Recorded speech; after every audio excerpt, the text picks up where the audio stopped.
दिल्ली में राष्ट्रीय अध्यक्ष के चुनाव की प्रक्रिया संपन्न होगी 13 जून को।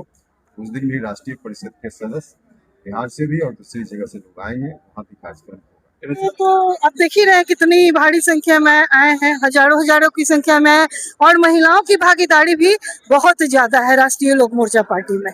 नहीं रहा जब महिलाएं जिस तरह से घर को संभाल सकती हैं, उसी प्रकार से वो राज्य को और देश को संभालने की भी कुवत रखती है, क्षमता रखती है, और ऐसा हमारे माननीय राष्ट्रीय अध्यक्ष की सोच है।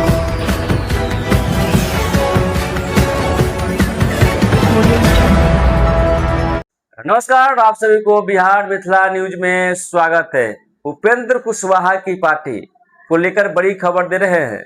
उपेंद्र कुशवाहा की पार्टी RLM यानी राष्ट्रीय लोक मोर्चा बिहार राज्य स्तरीय सम्मेलन किए। उस सम्मेलन में बिहार के प्रदेश अध्यक्ष को चुनाव किया गया है। देखिए उपेंद्र कुशवाहा क्या कुछ बोलते नजर आ रहे हैं। पूरी मजबूती के साथ सब साथियों के सहयोग से पार्टी को आगे बढ़ाएंगे। जिस विचारधारा को लेकर हमारी पार्टी चल रही है, उस विचारधारा को मजबूती देंगे और बिहार भर में संगठन का विस्तार करेंगे। 13 तारीख को दिल्ली में राष्ट्रीय अध्यक्ष के चुनाव की प्रक्रिया संपन्न होगी 13 जून को।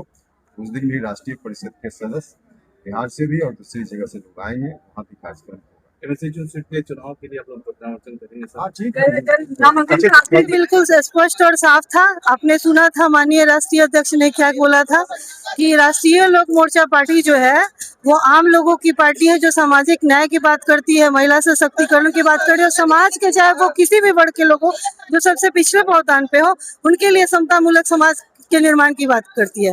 तो अभी हमारे पार्टी के संगठन का चुनाव लगभग 2 महीने से लोकतांत्रिक तरीके से हो रहा था, और आपने देखा कि अभी तुरंत ही 2 हमारे उम्मीदवार थे लोकतंत्र के तरीके से, लेकिन सभी लोगों ने राष्ट्रीय अध्यक्ष जी पे, पूरे हाउस ने विश्वास करते हुए कि उनका निर्णय सर्वोपरि है, उन पे छोड़ दिया। तो अभी हमारे 2 कार्यकारी अध्यक्ष बनाने गए, माननीय प्रशांत जी, माननीय चंद्रवंशी जी, हिमांशु पटेल जी प्रधान महासचिव बनाए गए, और हमारे माननीय विधायक आपके प्रदेश अध्यक्ष आलोक सिंह जी को पुनः बनाया गया।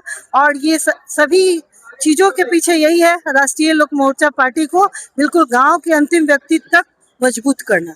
हम लोग तो बिल्कुल आश्वस्त हैं कि हमारे मंत्री जी, जो माननीय मंत्री है, कर्मठ है, वो बिल्कुल जाएंगे, क्योंकि ये पूरे एनडीए घटक दल की बात है, और ये सारी बातें पहले ही हो जाती हैं। इस पे हम लोग को कुछ नहीं बोलना।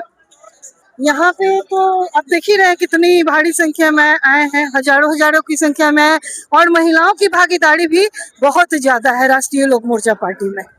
जी बिल्कुल, हमारे राष्ट्रीय अध्यक्ष की ये सोच है कि आधी आबादी अगर पुरुषों की है तो आधी महिलाओं की भी है, और बिना महिला सशक्तिकरण के, बिना महिलाओं को स्थान दिए हुए अगर जिस प्रकार से हम देश की परिकल्पना भी नहीं कर सकते हैं विकास की, क्योंकि अब वो टाइम नहीं रहा जब महिलाएं जिस तरह से घर को संभाल सकती हैं, उसी प्रकार से वो राज्य को और देश को संभालने की भी कुवत रखती है, क्षमता रखती है, और ऐसा हमारे माननीय राष्ट्रीय अध्यक्ष की सोच है।